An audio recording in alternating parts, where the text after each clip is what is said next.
हामी अहिले लोमानथाङ दरबार स्क्वायरमा आइपुगेको छौँ। यहाँ पहिले मुस्ताङे राजा बस्नुहुन्थ्यो। उहाँको परिवार अहिले कहिले काठमाडौँ त कहिले यतै बसोबास गर्नुहुँदो रहेछ।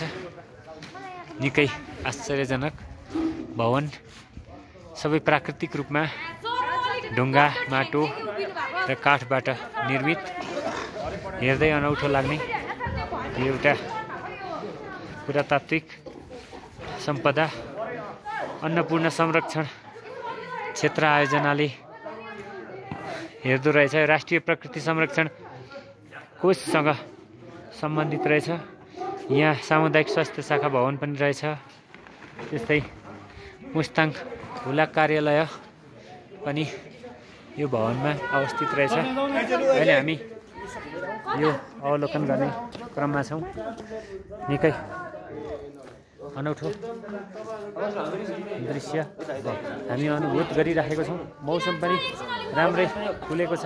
यहाँ भाइ बहिनीहरू सबै हामी चाहिँ फोटो खिच्न दरबारमा आएको छौँ। लोमानथाङ दरबार स्क्वायर निकै राम्रो सुन्दर दरबार।